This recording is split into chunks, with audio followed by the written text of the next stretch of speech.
ఉన్నాం. ఇప్పుడు ఇంతకుముందు దేవిప్రసాద్ గారు చెప్పినట్టు భవిష్యత్ అవసరాలను దృష్టిలో పెట్టుకొని చాలా ఆలోచించిన తర్వాత మాత్రమే పూర్తిగా పారిశ్రామిక వాడలకు భూముల కేటాయింపు జరిగిన సందర్భాన్ని మనం చూసాం. అలాంటి భూములను ఫ్యూచర్లో పారిశ్రామిక అవసరాలు కావచ్చు, యూనివర్సిటీలకు సంబంధించిన అవసరాలు కావచ్చు, పిల్లలకు సంబంధించిన పార్కులు, అలాగే ఆట స్థలాలు, హైదరాబాద్ 1 కోటి మందికి పైగా జనాభా ఉన్న హైదరాబాద్లో లంగ్ స్పేస్లకు ఉద్దేశించిన భూములను కూడా ఈ రకంగా అమ్మాలనే ఒక ఆలోచన ఎట్లా చూడాల్సిన అవసరం ఉంది. దాదాపు 10,000 ఎకరాల భూములను అమ్మాలనే ఒక ప్రయత్నం జరుగుతుందనే వార్తను మనం ఎట్లా చూడాలి? గుడ్ మార్నింగ్ మీకు దేవిప్రసాద్ సార్కి, వీక్షకులకు.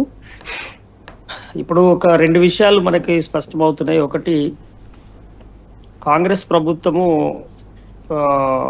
ఆర్థికంగా చాలా క్లిష్టమైన పరిస్థితులలో ఉన్నది అనేది ఒకటి. రెండోది, ఈ ప్రభుత్వాన్ని నిర్వహిస్తున్న వాళ్ళకి ఈ రాష్ట్రం పట్ల, ఈ రాష్ట్రం భవిష్యత్తు పట్ల ఒక సీరియస్ దృక్పథం లేదు. కేవలం టెంపరీగా వాళ్ళ పొలిటికల్ ఎగ్జిస్టెన్సీ కోసం మాత్రమే వాళ్ళు ఇట్లా నిర్ణయాలు తీసుకుంటున్నారు అనేది ఒకటైతే, రెండోది, ఈ ప్రభుత్వం యొక్క ఇండస్ట్రియల్ పాలసీ హైదరాబాద్ విషయంలో, తెలంగాణ విషయంలో ఎట్లా ఉంటుంది అనేది కూడా దీని ద్వారా మనం అర్థం చేసుకోవాల్సిన అవసరం ఉంటుంది. హైదరాబాదు నిరంతరంగా చాలా పెద్దగా విస్తరిస్తున్నటువంటి నగరము. ఒకవైపు ఇదే ప్రభుత్వం చెప్తుంది ఎక్కడికెక్కడికో చాలా సుదూరంలో ఉన్న ప్రాంతాల్లో కూడా మేము హైదరాబాద్ను విస్తరించుకుంటూ పోతామని మహబూబ్ నగర్ దాకా భూములను గుంజుకోవడానికి రైతుల దగ్గర ప్రయత్నం చేస్తూ, కరెక్ట్గా ఇండస్ట్రీస్కి కేటాయించినటువంటి ప్రత్యేకమైన భూములను ఇవాళ అది ఏంటి రిజిస్ట్రేషన్ వాల్యూ కడితే చాలు మీరు తీసుకోవచ్చు అనేది. దీనిలో మళ్ళా ఎట్లా ఉంటుందంటే 2-3 విషయాలు. ఒకటి, నిజంగా ఇంకెవరన్నా అవసరాలకు ఉపయోగించుకోది, దీని పేరు మీద చాలా మంది భూములను తమ గుప్పిట్లో పెట్టుకొని తక్కువ ధరకే ఆక్యుపై చేసుకొని ప్రభుత్వం అనుకూలంగా ఉన్న వర్గాలు, గ్రూపులు ఇవి ఉంటాయి, ఎప్పటికీ ఉంటాయి.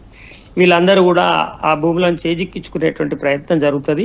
ఇది మొత్తము ఈ నిర్ణయము హైదరాబాద్ భవిష్యత్తును సమూలంగా దెబ్బతీసేటువంటి నిర్ణయం అవుతుంది. ఇంకా హైదరాబాద్ లో పెరిగిన జనాభాకు కావాల్సినటువంటి పారిశ్రామికీకరణ తప్పకుండా జరగకపోతే అక్కడ విపరీతమైనటువంటి నిరుద్యోగ ఒత్తిడి పెరుగుతూ ఉంటది.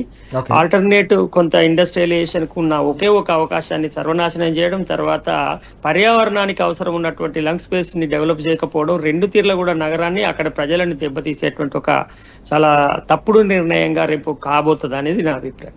కూడా స్పష్టంగా ఈ ఎన్నికల తీర్పు ద్వారా తెలిసిందనే అంశం కూడా కనిపిస్తూ ఉంది. ప్రజలకు సంబంధించి ఫలితాల మాట ఎలా ఉన్నా, ప్రజలకు సంబంధించిన సమస్యలు కావచ్చు, ప్రజలకు సంబంధించిన ఇబ్బందులపై, ప్రభుత్వం ఇచ్చిన హామీలను అమలు చేయకుండా ఏ రకంగా మోసం చేసిందనే అంశాలపై పూర్తి స్థాయిలో ప్రజాక్షేత్రంలో కాంగ్రెస్ పార్టీని ఎండగట్టడంలో అత్యంత కీలకమైన పాత్ర పోషించాం.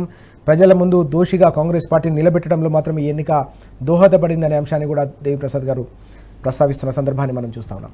విజయ్ గారు, జూబ్లీ హిల్స్ ఉప ఎన్నికలకు సంబంధించిన అంశాన్ని మనం చూస్తూ ఉన్నాం.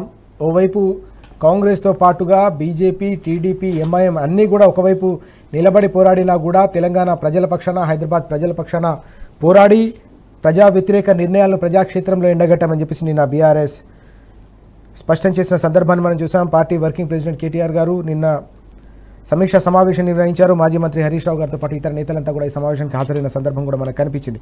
ఎట్లా చూడాలి అంటే, ఓడిన చోట తప్పకుండా గెలిచి చూపిద్దాం, తప్పకుండా ప్రత్యామ్నాయ శక్తిగా బీఆర్ఎస్ను మాత్రమే ప్రజలంతా కూడా మరోసారి గుర్తించిన సందర్భం కూడా కనిపించిందనే ఈ కీలకమైన అంశాన్ని మనం ఎట్లా చూడాల్సిన అవసరం ఉంది? నిజమేనండి. బీఆర్ఎస్ ప్రత్యామ్నాయం అని ప్రజలు చూస్తుంటే నిజంగా కూడా బీఆర్ఎస్ ప్రత్యామ్నాయం కావాలి కదా.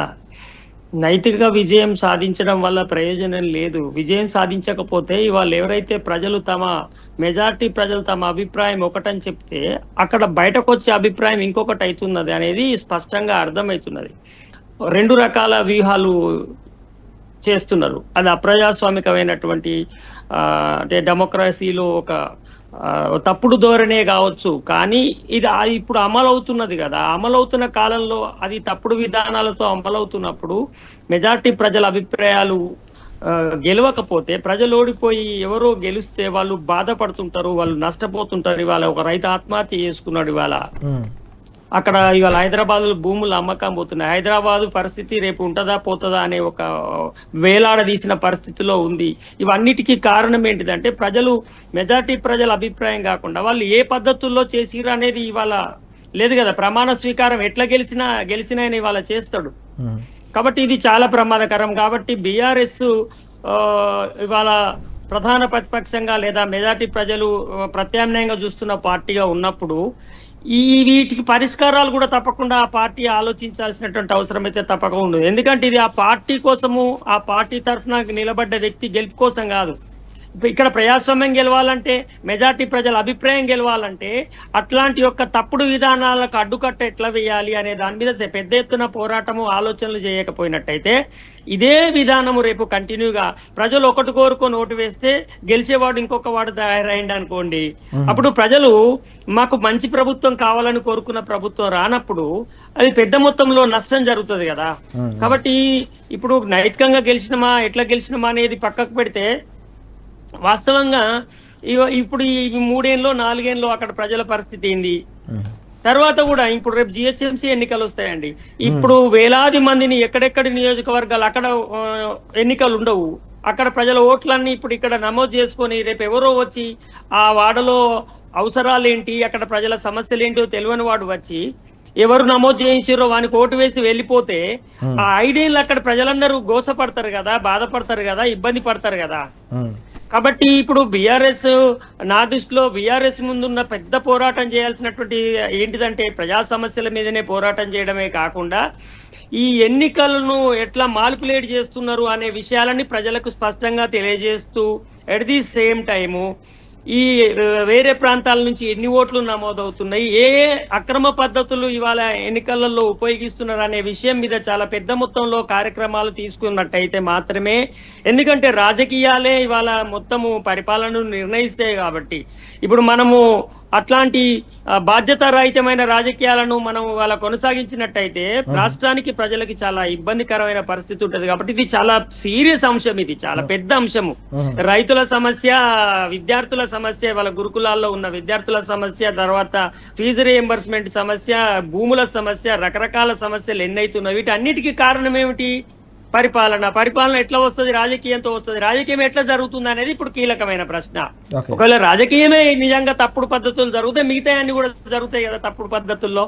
కాబట్టి దీనికి చాలా సీరియస్ గా ఇవన్నిటిని పక్కన పెట్టైనా దీని మీద సీరియస్ గా బీఆర్ఎస్ ఎందుకు ప్రయత్నం చేయాలంటున్నాను అంటే, మీరే ఇంతకు ముందు అన్నట్టుగా అన్ని పార్టీలు బీఆర్ఎస్ కు వ్యతిరేకంగా తెలంగాణలో పనిచేస్తున్నవి. వాళ్ళకు సిద్ధాంతాలు ఇతర అన్ని వదులుకొని ఫస్ట్ బీఆర్ఎస్ అనేది తెలంగాణకు ఒక దిక్కు, ఈ రాజకీయంగా ఈ ప్రాంత ప్రజలకి ఈ పార్టీని లేకుండా చేసినట్టయితే ఇక్కడ రేపు పొద్దుగాల బీజేపీ అధికారంలోకి రావడానికి అవకాశం ఉంటది అనేటువంటిది ప్రయత్నం చేస్తున్నారు. అందులో కొంత ప్రధానమైనటువంటి నాయకత్వం కాంగ్రెస్ లో ఉన్న వాళ్ళు దానికోసం సహకరిస్తున్నారు అనేది బహిరంగంగా చాలా విశ్లేషణల్లో మనకి స్పష్టమవుతున్న తీరు. కాబట్టి ఎంఐఎం ఎట్టి పరిస్థితుల్లో కూడా వాళ్ళకే సహకరిస్తుంది, బీజేపీకి అనుకూలంగా ఉన్నదా అనేది వాళ్ళ దేశవ్యాప్తంగా స్పష్టమవుతున్న పరిస్థితి కనబడుతుంది. కాబట్టి ఇక్కడ మనకి తెలుగుదేశం సంబంధించిన అనుకూల వర్గాలు, బీజేపీ, మన కాంగ్రెస్, ఎంఐఎం ఇట్లా అనేక రకాల రాజకీయ పార్టీలన్నీ కుమ్ము కావడంతో పాటు అక్రమ ఓట్లను నమోదు చేయించడం ద్వారా ఓటింగ్ పర్సెంటేజ్ని పెంచుతున్నారు. అందుకనే ఎన్నికల ముందు వరకు బీఆర్ఎస్ గెలుస్తుందని వచ్చినటువంటి అన్ని రకాల సర్వేలు అవే సంస్థలు మళ్ళీ ఎన్నికల వరకు, ఎన్నికల తెల్లారి నాటికి లేదా ఎన్నికల రోజు నాటికి లేదు కాంగ్రెస్ గెలుస్తుంది అనే వాతావరణానికి ఎట్లా చెప్తున్నాయి. అంటే ఏమైతుంది, ప్రాక్టీస్ ఆఫ్ ఎలక్షన్ అనేది చాలా మానిపులేటెడ్ గా చేస్తున్నారు అనేది స్పష్టము. దాన్ని అడ్డుకోవడానికి ఎన్నికల కమిషన్ ఎట్టి పరిస్థితులలో కూడా ఇవాళ ఎవరి చేతిలో ఉన్నదో మనం చూస్తున్నాం. కాబట్టి ఎన్నికల కమిషను ప్రతిపక్షాలు చాలా అప్లికేషన్లు పెట్టినా, బీఆర్ఎస్ వాళ్ళు కంప్లైంట్స్ చెప్పినా ఏవిటి మీద చర్యలు తీసుకోలేదా అనేది వాపోతున్నారు. ఇప్పుడు దేవిప్రసాద్ గారు అదే బాధపడుతున్నారు వాళ్ళు. అట్లాంటి ఇవన్నీ ఉన్న నేపథ్యంలో వీటికి మనం ఏం ఆల్టర్నేట్ తీసుకొని నిజంగా ప్రజలను గెలిపించాలి. ఇప్పుడు ఒక చోట ఓడిపోవడం నిజంగానే కాంగ్రెస్ పార్టీ పట్ల ప్రజలకి సదాభిప్రాయం ఉండి మెజార్టీ ప్రజలు ఓట్లు వేసి గెలిస్తే చాలా సంతోషము, అక్కడ ప్రజలు గెలిచినట్టు అవుతుంది. కానీ ప్రజలు బీఆర్ఎస్ ని గెలిపించాలనుకుంటే అక్కడ కాంగ్రెస్ గెలిచింది అనుకోండి, అది మొత్తము ప్రజలకి, ప్రజాస్వామ్యానికి చాలా గొడ్డలి పెట్టుగా మారుతుంది. కాబట్టి ఈ అంశం మీద చాలా సీరియస్ గా చర్చ జరగాల్సిన అవసరం అయితే తప్పకుండా ఉంది. గారు కూడా చెప్తున్న సందర్భాన్ని మనం చూస్తా ఉన్నాం. మరోవైపు సంక్షేమ పథకాలు పూర్తిగా పాతరేయడమే కాకుండా పూర్తిగా జాప్యం చేయడం వల్ల కూడా ప్రజల్లో ఈ ఆగ్రహం మరింతగా రోజు రోజుకు తీవ్ర రూపం దాలుస్తుందనే అంశాన్ని కూడా ప్రస్తావిస్తున్న సందర్భాన్ని మనం చూస్తా ఉన్నాం. విజయ్ గారు, ఎన్నికల సందర్భంలో కాంగ్రెస్ అసెంబ్లీ ఎన్నికల సందర్భంలో అనేక రకాల హామీ ఇచ్చింది. అందులో కీలకంగా కళ్యాణ లక్ష్మితో పాటు తులం బంగారం ఇస్తామనే హామీని కూడా మనం చూసాం. 2 ఏళ్ల తర్వాత ఒక పెళ్లి జరిగిన తర్వాత బిడ్డ పుట్టాక కళ్యాణ లక్ష్మి చెక్ ఇచ్చిన సందర్భం మనం చూస్తూ ఉన్నాం. ఎట్లా చూడాల్సిన అవసరం కనిపిస్తోంది? ఈ సంక్షేమ పథకం గతంలో అమలైన తీరు, ఇప్పుడు అమలవుతున్న తీరును మీరు ఏ విధంగా విశ్లేషిస్తారు? భూముల అమ్మకానికి దీనికి నేను లింక్ పెడతాను. ఇప్పుడు భూములు అమ్మడం కారణం ఏంటి? ఇప్పుడు చూడండి, ఎప్పుడు పెళ్ళయింది, పిల్లలు పుట్ట అంటే సంవత్సరంన్నర, పెళ్ళైనాక సంవత్సరంన్నర వరకు కూడా కళ్యాణ లక్ష్మి అందుతలేదు. అప్పుడున్న ప్రభుత్వం ఇచ్చినటువంటి రైతు బంధు కానీ కళ్యాణ లక్ష్మి కానీ గంతే ఎందుకు ఇస్తున్నాడు? మొత్తం కేసీఆర్ తన కుటుంబానికి పెట్టుకుంటున్నాడు, తను దోచుకుంటున్నాడు, ఇంకా ఇవ్వచ్చు, తెలంగాణ సంపద గల రాష్ట్రం అని చెప్పింది కదా అని చెప్పి అప్పుడు విమర్శించిండ్రు. ఇంకా మేము వస్తే ఇంకా ఇంత కల్పిస్తాము, కౌలు రైతులకు ఎందుకు ఇస్తలేరు రైతు బంధు, తర్వాత కళ్యాణ లక్ష్మి ₹1,00,000 ఏం సరిపోతాయి, ఇంకా దానికి అదనంగా తులం బంగారం ఇస్తామని ఇట్లా చాలా విషయాలు చెప్పినారు. వాస్తవంగా ప్రజలు కూడా కొంత అవును కావచ్చు, ఈ వస్తాయి కావచ్చు అని ఆశ కొద్ది వాళ్ళకు వేసినారు. వేసిన తర్వాత జరుగుతున్న పరిణామం ఏమైంది? ఇవాళ భూములు ఎందుకు అమ్ముతున్నారంటే సంవత్సరంన్నర తర్వాత కూడా ఇవ్వడానికి డబ్బులు లేని పరిస్థితి ఉంది. రేపు ఇంకా ఈ మాత్రము కొత్తగా యాడ్ చేసి ఇవ్వడం కాదు, కనీసం గత ప్రభుత్వం ఇచ్చినటువంటి సంక్షేమ పథకాలను అమలు చేయడమే సరైన టైంలో సాధ్యం అవ్వకపోగా ఆలస్యం అవుతున్నట్టు ఇవాళ ఒక ప్రత్యక్ష సాక్ష్యము ప్రభుత్వ కార్యక్రమంలోనే మనకి ఇవాళ పత్రికల్లో వచ్చింది. దీనికి కారణం చేత ఇట్లా మొత్తము పథకాలు, సంక్షేమ పథకాలు మూలకుపడ్డాయి. పెన్షనర్స్, ఉద్యోగులు, దేవిప్రసాద్ గారు ఉన్నారు, ఆ విషయం మీద వారు బాగా చెప్తారు. వాళ్ళ అవస్థలు, వాళ్ళ ఇబ్బందులను అయితే మనము వాళ్ళు ఉద్యమాలు చేసే పరిస్థితి దాకా మళ్ళీ వచ్చిండ్రు. ఈ సిచ్యువేషన్ లో ప్రభుత్వం డే టు డే కార్యక్రమాలు నిర్వహించడానికి ఇవాళ మొత్తము రాష్ట్ర సంపదను అమ్మకానికి పెట్టింది అనేదే కదా ఇప్పుడు మనం బాధపడుతున్న విషయం. సో అవి అమ్మినా అవి తాత్కాలికంగా మళ్ళా కొన్ని అవసరాలకు మాత్రమే వెళ్తాయి. అయితే ఇంకోటి, అవి అమ్మైనా కనీసం గత ప్రభుత్వపు సంక్షేమ పథకాలు, ప్రాజెక్టులు అవి అసంపూర్తిగా ఉన్నాయి, పూర్తి చేసినా కానీ బాగుంటది. కానీ మళ్ళా పూర్తిగా కొనసాగని అమలు గాని అనేక కొత్త కొత్త పథకాలను తీసుకొచ్చి వచ్చిన డబ్బులను వాటికి కేటాయించి అవి సంపూర్ణమై ప్రజల ఉపయోగంలోకి రాకపోగా పాత సంక్షేమ పథకాలు అందక రాష్ట్రము అతలాకుతలమయ్యేటువంటి స్పష్టమైన ఒక ఫ్యూచర్ అనేది కనబడుతుంది ఇప్పుడు. కాబట్టి ఇప్పుడు ప్రభుత్వం ఈ ఆస్తుల అమ్మకాల ద్వారా వచ్చిన పైసలు ఏం చేస్తారు?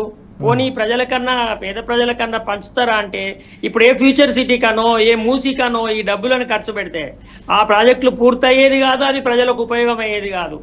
దానిలో సగం పైసలు ఇక ఇతర చేతులు మారేటువంటి పరిస్థితులు, పరిణామాలు మనం చూస్తూనే ఉన్నాము. ఈ పరిస్థితులలో అతలాకుతలమైతున్నటువంటి రాష్ట్ర పరిస్థితిని గమనిస్తే ఇది చాలా ప్రమాదకరమైన సిచ్యువేషన్ లో ఉంది. ఇంతకుముందు మీరు అడిగినప్పుడు కూడా ఈ భూముల అమ్మకాలు 12,000 ఎకరాల భూములు హైదరాబాద్ నడి సెంటర్ అంటే మామూలు విషయం కాదు కదా సార్. ఇది చాలా పెద్ద పరిణామం ఈ రాష్ట్రంలో. ఈ మొత్తం తెలంగాణను తాకట్టు పెట్టి మొత్తము అంటే రాష్ట్ర భవిష్యత్తునే ఇవాళ పనంగా పెట్టినటువంటి ఒక సిచ్యువేషన్. అది చాలా సీరియస్ మ్యాటర్. అది రేపు భవిష్యత్తే లేకుండా హైదరాబాద్ కు రేపు మొత్తము ఇబ్బంది పడేటువంటి పరిస్థితి ఉంటది. యువతకు నిరుద్యోగత విపరీతంగా పెరుగుతున్న నేపథ్యంలో వలసలు హైదరాబాద్ కు కింది జిల్లాల నుంచి చాలా పెద్ద మొత్తంలో వస్తున్న నేపథ్యంలో అక్కడ బతుకుదరు ఉండడానికి ఉన్న అవకాశాలను దెబ్బతీస్తే అది ఇబ్బంది అవుతుంది. సంక్షేమ పథకాలు కొనసాగే పరిస్థితులు లేవు. ఇప్పుడు బోనస్ చాలా పెండింగ్ ఉందని చెప్పి పెద్ద మొత్తంలో నిరసనలు వస్తున్నాయి, అవి ఇవ్వలేకపోతున్నారు. ఇలా ఏ సంక్షేమ పథకాలు, నిత్యావసరాలు, ఇప్పుడు ఉద్యోగులు కూడా రేపు పొద్దున రాను జీతభత్యాలకు కూడా కరువు అయ్యే పరిస్థితి ఉంది. విద్యార్థుల పరిస్థితి అయితే హాస్టల్లో కనీస అవసరాలు తీర్చలేవని పెద్ద ఎత్తున గొడవలు చేస్తుంటే గానీ వాళ్ళకు ఆ బిల్లులు రావటం లేదు.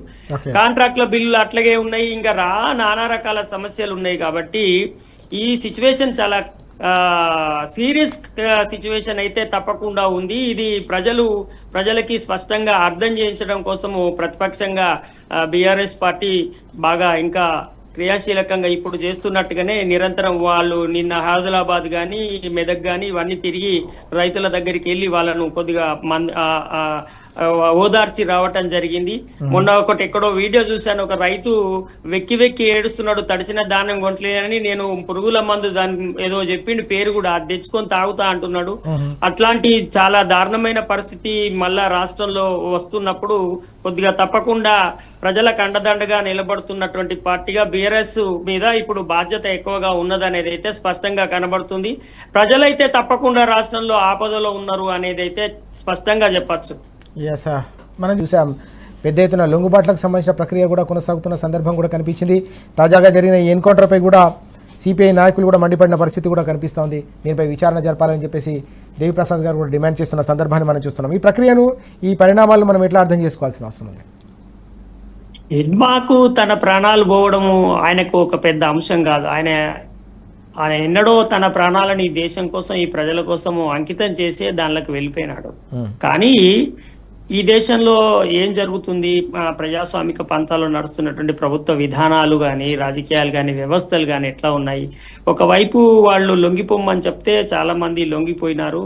ఇంకా లొంగిపోమ్మని చెప్పి వాళ్ళు వేరే వాళ్ళకు పిలిపిస్తున్న సందర్భంలో చాలా లొంగుబాట్ల క్రమం మనం చూసినాం. ఇప్పుడు వాసుదేవరావు గారు, తర్వాత వేణుగోపాల్ గారు లొంగిపోయిన తర్వాత మనకి చాలా మంది లొంగిపోతున్నటువంటి పరిస్థితి ఉంది. అయితే కొంతమందికి లొంగుబాట్లకు అవకాశం ఉండి కొంతమంది ఎన్కౌంటర్ ఎందుకు అవుతున్నారు అనేది కూడా చాలా కీలకమైన అంశంగా ఉంది. ఒకవేళ నిజంగానే విప్లవ పంతాన్ని వదిలి లొంగుబాటుకు ప్రయత్నించకపోతే ఆయన ఇవాళ ఈ ఒరిస్సా ఆంధ్ర బార్డర్ వైపు వాళ్ళు నిజంగానే అక్కడ ఎన్కౌంటర్ చేసిన మన ఏరియాకు రావాల్సిన అవసరం లేదు. ఆయన ఇంకో మార్గాన్ని చూసుకుంటాడు. అంటే ఈ ఏరియాలో ఎన్కౌంటర్ అయిందని అంటే ఆయన ఈ ఏరియాకు వచ్చిండు. ఒక రకంగా ఏం చెప్తున్నారంటే విజయవాడలో పట్టుకొని చంపినరు అని చెప్పి కూడా ప్రజా సంఘాలు కొంత చెప్తున్నాయి. సో ఇట్లా ప్రజల కోసము ప్రాణాలను ఎప్పుడైనా మేము ఇవ్వడానికి సిద్ధమని ప్రకటించుకున్న వాళ్ళను చంపి గొప్పగా ప్రకటించుకునే కంటే వాళ్ళు చేస్తున్నటువంటి డిమాండ్లు ఏంటి, అట్లాంటి వాళ్ళకి ప్రజాస్వామిక పంతాలు. ఎందుకంటే ఎంత కమిట్మెంట్ ఉన్న వాళ్ళండి ఈ దేశం కోసం, ప్రజల కోసం తమ ప్రాణాలను క్షణికంగా వదిలిపెట్టడానికి సిద్ధమైన వాళ్ళు. నిజంగానే ప్రజాస్వామ్య పంతాలు అట్లాంటి వాళ్ళు నిలబడి ఉంటే ప్రజలకు చాలా గొప్ప న్యాయం జరుగుతుంది కదా. అలాగ అవకాశం ఇచ్చి చూస్తే వాళ్ళ బాగుంటుండే. వాళ్ళ వేణుగోపాల్, వాసుదేవరావు లాంటి వాళ్ళు ఉన్నారు వాళ్ళు. అయితే వాళ్ళు కూడా అప్పుడు చెప్పినారు, ఈ వాళ్ళ కేంద్ర ప్రభుత్వ వైఖరిని వాళ్ళు అర్థం చేసుకొని వాళ్ళు చెప్తే వాళ్ళ మీద కూడా చాలా రకాల విమర్శలు అవి వస్తున్నాయి. ఎందుకంటే ఇవాళ కేంద్ర ప్రభుత్వము చాలా క్రూరమైనటువంటి ఖచ్చితమైన ఒక నిర్ణయం తీసుకొని ఎట్టి పరిస్థితులలో వీళ్ళని అంతం చేద్దామనేటువంటి ఒక డేట్లు ప్రకటించిపోతున్న నేపథ్యంలో దాన్ని అర్థం చేసుకొని పంథాను మార్చుకొని ప్రజాస్వామిక పద్ధతులకు వద్దామని వాళ్ళు అనుకుంటున్న నేపథ్యంలో ఎన్కౌంటర్లు అనేటివి దేశానికి లేదా ఇక్కడ ప్రజలకి ఈ మన శాంతియుత వాతావరణానికి మంచివి కావు అనేది అయితే మనం తప్పకుండా చెప్పవచ్చు. హిడ్మా ఎన్కౌంటరు బూటకం అని చెప్పి చెప్తున్నటువంటి వాళ్ళందరూ కూడా ప్రభుత్వం మరి దాని మీద న్యాయ విచారణ జరిపించి నిజంగానే అది ఎన్కౌంటర్ అయితే ఓకే, లేనప్పుడు వాళ్ళ మీద ఎవరైతే ఈ బూటకపు ఎన్కౌంటర్కు పాల్పడ్డరో, చట్ట వ్యతిరేక కార్యక్రమం చేసిండ్రో వాళ్ళ మీద కూడా తప్పకుండా విచారణ జరిపించాల్సినటువంటి అవసరం అయితే ఉంటుంది. ఈ మొత్తం వ్యవహారం మీద విచారణ జరిపించాలని చెప్పేసి సిపిఐ నాయకులతో పాటు అందరూ కూడా కోరుతున్న సందర్భం మనం చూస్తున్నాం. దీంతో పాటుగా ప్రజాస్వామ్య పంథాలోకి రావాలనుకున్న వారిని ఈ రకంగా చేయడం సరైన పద్ధతి కాదని చెప్పేసి విజయ్ గారు అలాగే దేవిప్రసాద్ గారు కూడా స్పష్టంగా చెప్తున్న సందర్భం మనకు కనిపిస్తూ ఉంది. థ్యాంక్ యూ వెరీ మచ్ దేవి గారు, అలాగే చర్చలో పాల్గొన్న విజయ్ గారు కూడా ప్రత్యేకంగా ధన్యవాదాలు. ఇది వాళ్ళ వార్తలు వాస్తవాలు. నమస్తే.